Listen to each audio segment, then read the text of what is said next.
या क्षणाची सगळ्यात महत्त्वाची आणि मोठी बातमी, रामराजे नाईक निंबाळकर शरद पवार पक्षामध्ये जाणार आहेत। कार्यकर्ते म्हणतील तो निर्णय घेणार असल्याचं रामराजेंनी सांगितलंय। घड्याळाची साथ सोडून तुतारी हाती घेणार असल्याचं सूत्रांकडून कळतंय।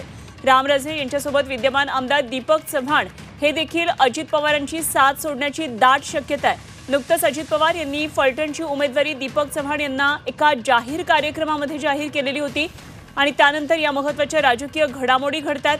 आमच्या प्रतिनिधी सीमा आढे सध्या आपल्या बरोबर आहेत। सीमाकडून आणखी सविस्तर माहिती जाणून घेऊया। सीमा, रामराजे नाईक निंबाळकर तुतारी हाती घेण्याची शक्यता आहे, काय नेमकी नाराजी आहे, काय या सगळ्या राजकीय घडामोडी आहेत?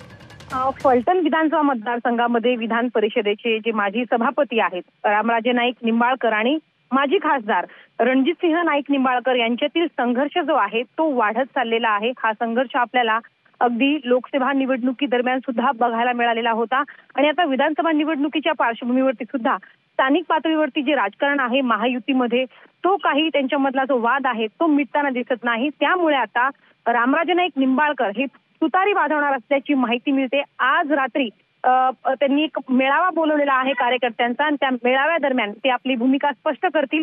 खरं तर याआधी सुद्धा रामराजे नाईक निंबाळकर यांनी तुतारी हाती घेण्याचे संकेत दिले होते। त्यांनी असं म्हटलं होतं की जर महायुतीमध्ये वाद वाढत जर गेले तर तुतारी वाजवण्यासाठी मला किती सेकंद किती मिनिटं लागतील असं त्यांनी म्हटलेलं होतं। त्यामुळे आता अनेक चर्चांना उधाण आलेला आहे आणि आज संध्याकाळी जो कार्यकर्त्यांचा मेळावा त्यांनी बोलवलेला आहे त्या मेळाव्या दरम्यान ते आपली भूमिका स्पष्ट करतील आणि तुतारी हातात घेणार की नाही याबाबतची भूमिका सुद्धा कार्यकर्त्यांच्या उपस्थितीमध्ये। सीमा, या सर्व घडामोडींवर लक्ष ठेवून राहा। वेळोवेळी आपल्याकडून या संदर्भातले अधिक तपशील जाणून घेत राहू। तुर्तास धन्यवाद। सीमा आढे आमच्या प्रतिनिधी आपल्या बरोबर होत्या।